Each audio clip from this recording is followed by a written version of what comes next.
All right, welcome to another episode of Closers or Losers. Jeremy Miner, founder, no longer the chairman or CEO, have been whitewashed of everything. Matthew Ryder, our CEO and chairman now.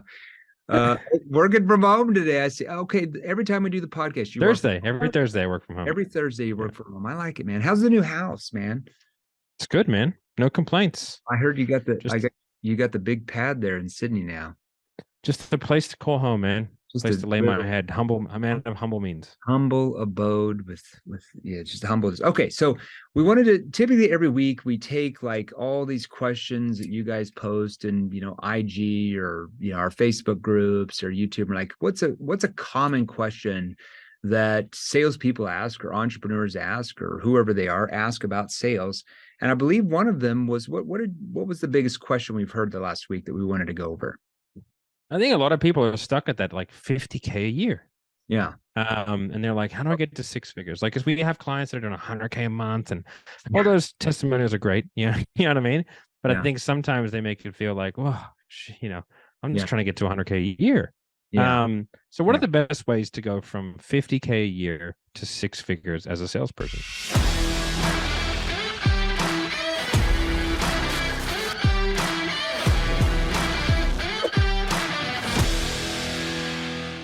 Yeah, let's talk about that, because I think, going from whether let's say you're 30 grand a year, 50 grand a year, 70 grand a year, whatever you're at, like, how do you go to 150? How do you go to 200? How do you go to 250? Let's just stay in that ballpark. We won't even go past 250. Okay. 250 is really where everybody wants to be. Like, any salesperson I've ever talked to in my life says, like, man, if I could just make 250,000, like, I'm the richest man in the world. Okay. Then when they get there, they realize, like, oh, maybe I should make more. It's much better if I make 500 or okay. So I would say that one of the biggest things that you have to learn as a salesperson to go from where you are now to get to at least, 150, 200, 250 is you have to learn how to get your prospects to let their guard down. That is the biggest thing you have to learn in sales, because if you cannot disarm the prospect, we talk about the term ABDs of selling, always be disarming. If we cannot disarm the prospect where it causes them to let their guard down, where they become open to actually opening up to our questions, because you might have the best questions in the world, but it doesn't mean the prospect is just going to answer them. Right. Or I don't want to assume people know what you mean by disarm, let their guard down. Like, what do you mean by that? What's the nitty gritty? What are the signs that someone is disarmed?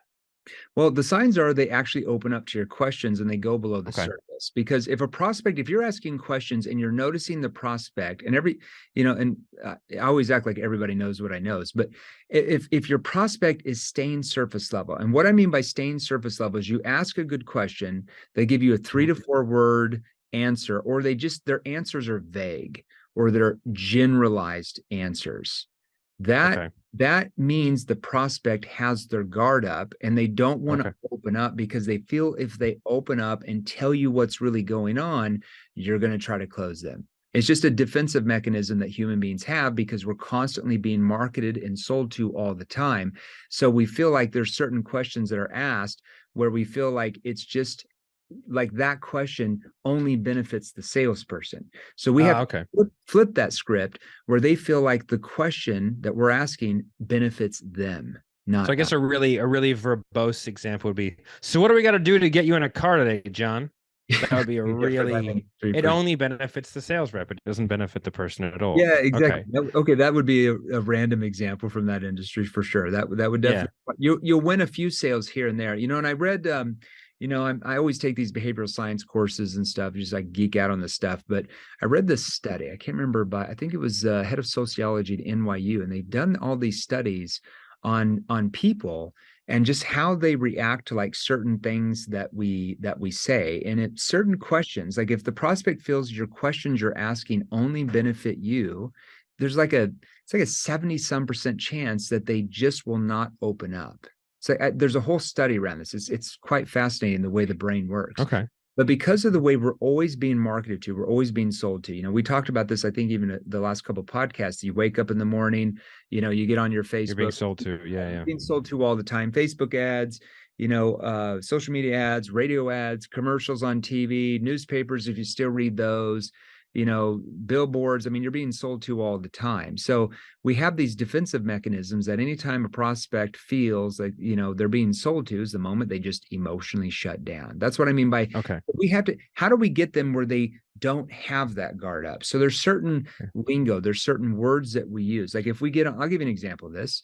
We talked about this before. Let's say you get on let's say a sales call, and let's say you call an outbound lead, like, hey, I saw that you responded, blah, blah, blah, blah. How's your day going today? Just that type of question, typically with Yeah. most Okay. people, because they hear that from every salesperson that's ever tried to sell them anything, it typically will cause a prospect to emotionally shut down because they don't generally feel you're really interested in how their damn day's going. Now, you might be interested in how their day's going. I would be a little bit skeptical if you were interested in every single lead's day and how it's going. And All what be the weather was like in the local yeah, sports team, etc. like Yeah. I'd be, generally you're probably not interested. You might say you are, but I highly doubt you are with every prospect. But even if you are interested in how their day's going, your prospect doesn't believe you are, because they're used to Okay. every salesperson saying that. So what happens in their brain is they go into fight or flight mode because they associate that question with all the other negative experiences they've had with pushy, high pressure salesperson people. So they associate you with everybody else, and you do not want to be in that group in the prospect's brain. That's what I mean by that. So would you, if we were going to give like some tangible advice, I Yeah. think one of the things, would you say the easiest way to kind of get a win in this would be to add some positive things, or sometimes I feel like the easiest way to get a net positive is to like remove a negative, What do you mean right? by So like instead of teaching someone a different opener or teaching someone things to do, that? are there things, would you initially start just by stopping to do things that are inducing that, but Yeah. keeping everything else the same to get a net positive result quickly? Yeah, that would give you a net positive result, but you just want to relanguage things. So Okay. let's say when I get Give me an on, example. so let me give you an example. Let's say that somebody books on your calendar. Let's just say it's an inbound lead this time. And let's say that you sell, I don't, I was just talking with one of our inner circle members who sells, lead generation to real estate agents. So Okay. higher quality leads. He works for a marketing agency, sells higher quality leads to real estate agents. So they get more listings, which in turn makes more sales, right? Remember, we're not selling the thing, we're selling the results of what that thing does. We're not selling them leads. We're selling them more listings, which means more sales, which means more money. That's really what we're selling. So Yeah. let's say that real estate And that agent, more money could mean more lifestyle. It could mean, exactly. That's what it you're can mean selling. things beyond that, so. Yeah, that's what you're selling, not the lead itself. Let's just stay in industry specific here, and we'll just kind of give a framework. So let's say they get on Zoom. Instead of you saying, hey, can you hear me? Okay, good. Hey, how's your day going over there? Oh, is it going pretty good? Oh, you live in Denver? Oh, I love the Nuggets. They're so good. Yeah. Do you like the Nuggets? Yeah, Oh, Jokic, right? yeah. So, and the prospect with a lot of prospect, it just really pisses them off, especially if you're selling to that type of demographic, because real estate agents tend to be more A type.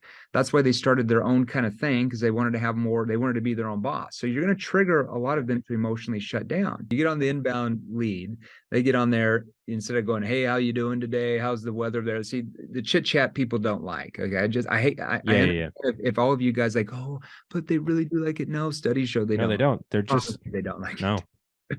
So when you get on there, all right, can you hear me? Yeah, I can hear you. Okay, you look down like you're thinking, you're looking at like your page or their information, especially if it's an inbound, you probably have something.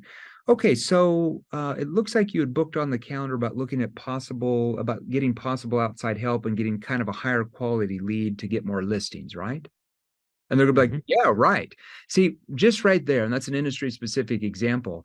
Looks like you booked on the count. See, I'm telling them the purpose of why they booked. Remember, it's the end result. Okay, so it looks like you'd booked on the calendar about looking at possible outside help to get a higher quality lead to get more listings for more sales, right?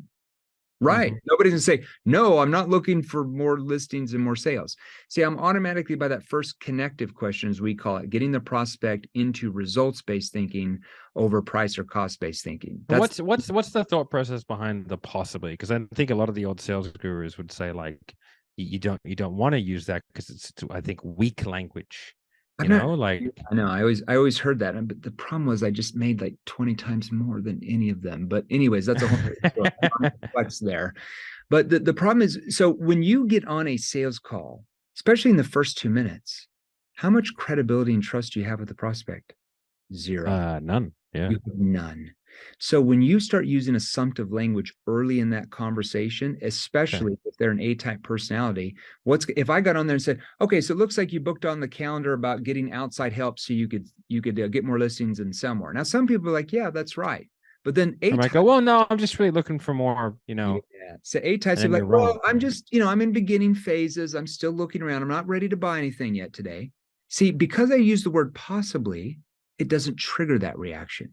See, I want to do anything possible from the very first words out of my mouth to stay neutral where the prospect doesn't trigger sales resistance. And by just using that one neutral word, possibly, it's not weak. I'm right in the middle because I'm not quite sure if I can help you. I don't know enough about their situation. Okay. If I come in there and I'm all assumptive and overly something excited, I'm going to trigger sales resistance with quite a few prospects.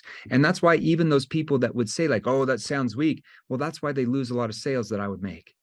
That's why I made 5 times, 10 times more than anybody else, because I didn't do that. So I can just change that one word. Looks like you were looking for possible outside help so that you can blah, blah, blah, blah. That word possibly, nobody's ever going to say, no, I'm not possibly looking for outside help. Like they can't say Yeah. that because I just You changed can't that. be wrong as well, I you can't know? be wrong. Yeah, exactly. Nah. Like, well, yeah, like I'm sort of looking for this. Instead of going, well, no, I'm looking for this. They go, yeah, and but so Yeah. it's just an easier transition. I like I, to think of that sales resistance as like a little ticker that just only goes up. And every time if I use assumptive language and they go, well, no, I'm looking for this, it's like a little tick, you especially in the know? beginning, right? Now, there's a Yeah. difference. I want to make sure everybody understands. There's a difference in being assumptive and being assertive. There's a massive difference. When Talk you're about that. assertive, yeah, because I think some people get this mixed up. Assumptive is you're assuming that they're wanting to buy. You're assuming they want to do this without asking Okay. permission. Being assertive is having collective confidence. You come in as an expert. You're the trusted authority. It's how you handle yourself. You're assertive. But assertive does not mean you're assumptive. Okay. Assertive just is how you act, like your collectiveness. So, like when they throw out an objection, like, well, yeah, I'm just, let's say if I'm like my last connective question, what were you and what were you hoping to get out of the call at this stage, just so I have a better understanding? Well, I'm looking to see what you guys do and how much it's going to cost and blah blah blah.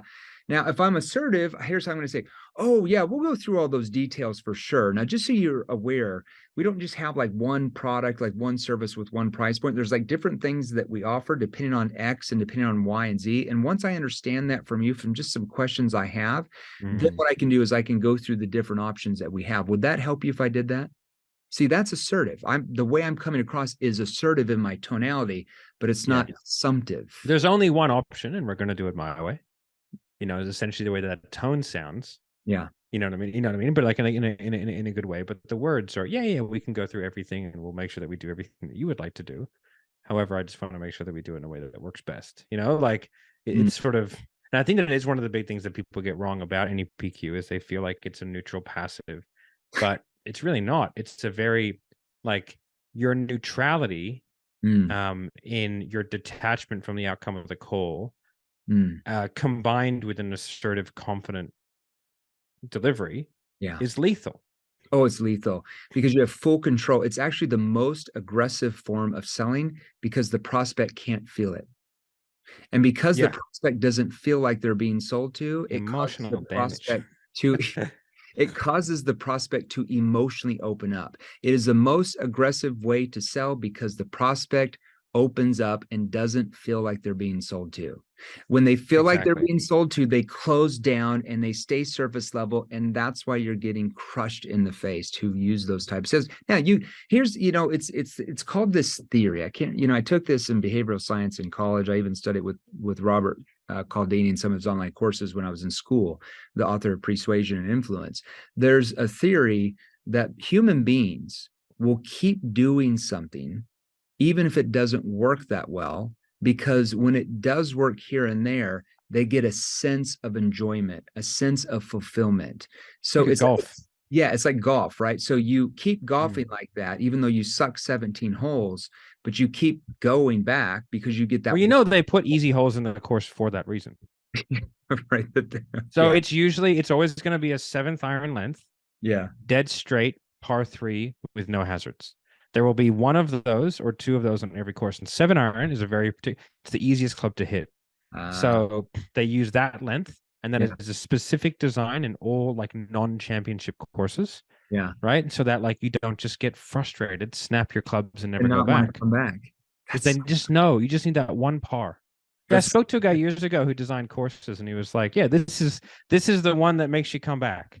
And I was that's like, "My God, exactly what everything is sales." everything is sales. That is so brilliant. But and in Yeah. some of Cialdini's works that I studied, so they talk about even salespeople. Salespeople will keep selling the way they are, even if it doesn't work that well, because they get that one deal. They get that out of 10 sales calls, they get that one or two. So they get that rush, that adrenaline rush. And that adrenaline rush tells them, like, oh, I must be doing this right.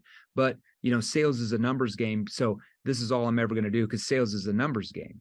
That's a really, well, it's not a very profitable way to look at selling, right? Because if you feel like, oh my gosh, this is a number game, I can't improve, it's just the way it is. Well, that's why you stay stuck at the same income. And that's why you can't go from one industry to the other one and dominate.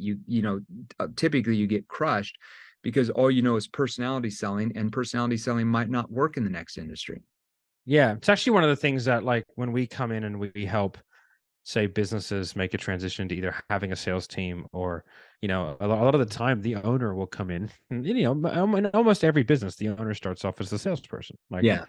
you were the one who made the first sales of an Yeah. EPQ, and then I was the one who then started making sales, and Right. so um I was talking and they were always like, no, okay, so like here is how I do it, and I was like, hey man, like appreciate you've done things. I just need to throw that all away Yeah. because the way that you sell is from a stance of authority.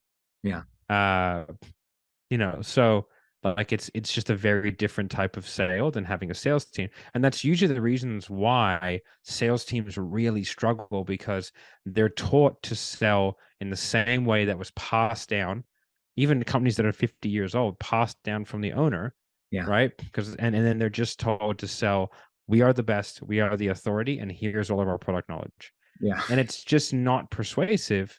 Yeah. And yes, if you were to hop on sales calls and sell seventh level, they'd be 10-minute calls. And it's not only because you're really good at sales, but it's also because I you're mean, the product. yeah, exactly. So it's just a different type of environment Sure. that's non-replicatable. And Yeah. so having that authority sell or that personality sell, Mm. it's fine if you're the guy.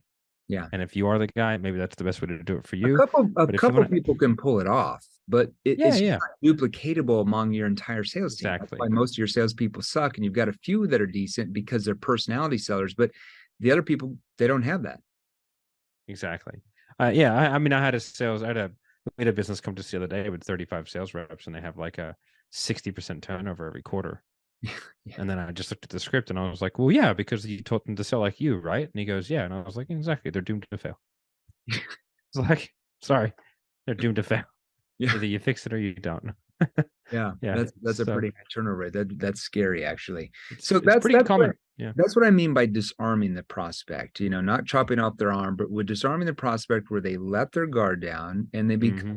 open to your questions, because you might have the best questions in the world, but it doesn't mean the prospect's just going to open up and answer them because they know what you're doing. So little Yeah. things like verbal cues, like when they're, we're just did advanced inner circle training with some of our advanced clients, that are all making at least 20 grand a month, but we're getting them to 40 and 50 grand a month, and the industries are higher. And we're focused on verbal cues. Like that's a big thing that might take you from 20 to 30 grand a month. And it's like when they're answering, you don't just sit back and like nod and then at the end say, okay, cool. Gotcha. All right. Well, let me ask you, because that sounds scripted, right? And people, when they feel like you're just asking these scripted questions, they feel like they're being interrogated. And It's that's also what, a terrible habit. oh, it's horrible. Oh, Because one thing, sorry, I have to say this. I was helping some of our insurance sales clients the other day, yeah. and it was such a bad habit. And the prospect goes, yeah, so my father's been given 4 weeks to live, so we're looking. He goes, okay, perfect, perfect. That's such a bad habit. It's just a habit. It's Oh just a my habit to throw God. away verbal vomit, Oh, and that's, it's really common. And if you're doing that right now, yeah. like you probably are, and you need to stop. You're definitely losing sales for sure, because it doesn't sound natural. When it doesn't sound natural, the prospect emotionally shuts down. That's why that's why Mm, they're vague and generalized when they answer your questions. And then at the end, they say, yeah. I want to think it over. I want to do more research. So as they're answering, I might be, Right. Mm, okay. But I'm not understanding when you see, I'm going to have a verbal cue. That verbal cue leads into my next question. That's called bridging. We bridge into each question. Uh huh. Mm, Okay. But walk me back. When you said, see that verbal cue, but walk me back. See that verbal cue led into my next question. That's bridging, and that causes it to feel yeah. conversational. Wait a The second. Walk me back. You're on page 95. I'm still on page 7. Help me yeah, understand. like that. That's Oh, really good. hold on. You're losing me real quick. I think you're on page 15. I'm still on page 3. When you were saying, see, right? Yeah. Yeah. So Yeah. verbal cues are just, ah, I see. Right. Interesting. Mm-hmm. See, and just make little sounds of my. So they do two things. They show that you're present in the conversation, so the prospect feels like you're listening to them, which might be a good thing. Just saying, just go out of them might be good to listen. Do you know you never stop doing that? Right. You never stop doing it. Whenever I'm talking to you, it's in person on the phone. You go, You know why? okay. Because here's what we train our clients to do. Because the problem is with a lot of these techniques is what I see that they do, especially our advanced inner circle clients, and it's a reason why, because they can only get in the program if they make a certain amount of income already. Like they don't just get Yeah. in for making $5,000 a month. Like you have to be making like multiple six figures to get into that program, to double that or triple that. That's what we teach the techniques to double or triple that. Okay. But one of the biggest things they don't know how to do in the beginning is they're really bad at verbal pausing. Their questions are good, but they sound kind of scripted. They make sales. That's why Yeah. they're making 150, 250 grand a year, but they're like, I don't get to 400 or 500. Well, it's all these things that we're talking about. So when they Yeah. sound scripted, the prospect emotion shuts down. So when I'm saying like, so when I use those verbal cues, I'm like, here's how you get good at this. Go home. You're married? Okay. When your wife or your boyfriend or whoever you're with, when you ask them a question, they start answering, what are you going to do? Uh huh. See, you got to practice it like on Always your, just becomes the way you communicate. just, yeah, like with the Yeah. mailman, practice it on them, practice it on the person doing your hair, practice it with your spouse, practice your kids when they're talking. Okay, but I'm not understanding. Like when you start doing that outside of sales, and then you put when you go into the office or your home office or wherever you work from, you get on sales, it's just second nature. But if you don't Yeah, do that absolutely. outside of sales, when you go in the office, it's like, oh, I got to put my NEPQ hat on, and you go into NEPQ mode, and it doesn't sound natural because you're only using it during your sales hours. Yeah. That's I negotiated this house using APQ. right. See, there you go. Yeah. What happens if you don't get a better offer? You go to the owner who's a very successful person, and the next 2 days or 2 weeks or even 2 months, you don't find a better offer. What happens then? She was like, oh, fuck. Like she got real stressed about it. Because we came in nowhere near where they wanted. Yeah. They didn't want to present the offer because in Australia they don't have to. It's different than the US. So yeah, and she was so I had her sell it. It worked really well. Really, really put her in a pretty twisted spot. She was really like a bit upset about it. She was, yeah. Because the guy owns like 47 houses in the area, so she wanted to get him anyway. So I kind of leveraged it a bit. But yeah, so like if people want to learn more of these, I guess, kind of little hors d'oeuvres and nibbles that we're talking about here, Jeremy, like where would they go? Well, yeah, I mean, on the podcast, we're just going to give you little nibbles. There's just not much time to go into advanced training. So, you want to start learning more advanced skills. First step, have them join our free Facebook group. We've got like 53,000 people in there. Salesrevolution.pro, salesrevolution.pro. And why don't we do this? We'll have someone in the team, have them check their messenger right when they join Facebook Yeah, Messenger. We'll have someone on the team message them over a free training, NEPQ 101 mini course. Let's give them that. It's just some different questions they can ask for different situations. And then we go live in there 3 or 4 times a week, different Q&As, different subject matter trainings. And then if they want more advanced training for their industry, their specific industry, just have them message us in there. They can message me, they can message you, and either myself or someone, one of our stunt doubles, surrogates, we'll message them back, and they can get on with one of our team members and go through the different training options we have for their industry if they want to sell more, if they want to make more money. I just interviewed a new client that sells timeshares, and a year ago he's making about $105,000 a year. Guess how much he's making guess how much he made this last year? No idea. He only got up to about 320,000. So Is that all? not I that. wonder if that tripling of income has increased his quality of life at all. I'm going, possibly. Yeah, I think he got a new house or something. He was living in a small apartment and he's still learning. Like even in another year from now, he'll be making $500,000 a year. I just saw that amazing testimonial that just got put up where the guy went from 5 to 22K a month. Yeah. And he logged in to our training portal 317 times. Yeah. And he watched the entire portal, I think it was 14 times from front to back. A 37-hour portal. Yeah, watched it front to back 14 times. Yeah. From in September, October, November, December, January, February. So 5 months. Uh-huh. So he watched it 3 times a month. Yeah. Back to back 3 times a month. And like with just that that's just the portal. That's with that coaching or anything. Yeah. Took his commissions from 5 to 22. And I think it was great because the post that he put up was like, like anyone can do that. When I did it, when I bought an EPQ, I went through that portal so much. Yeah. And it's just the opportunity's there. It's just whether you choose to take it. Yeah. And we get, you probably don't even see these because you're, busy doing big boy things like running the company, but we get about 40 to 50 testimonials like that every day through Facebook groups, ads. Yeah. I mean, I see all of them. We screenshot them and all, but we average it's about 40 to 50 every day now. It's kind of nice. I just love reading the testimonials. So crazy. Oh, my precious testimonials. Okay. Love you guys. Salesrevolution.pro. We'll see you next week. Thanks, everybody. All right. Awesome. Bye. Hey guys, if you enjoy these, here's another you can watch right over here, Join our free Sales Revolution group. Click the link below, join us, and we're gonna help you. Thanks for watching. We'll see you real soon.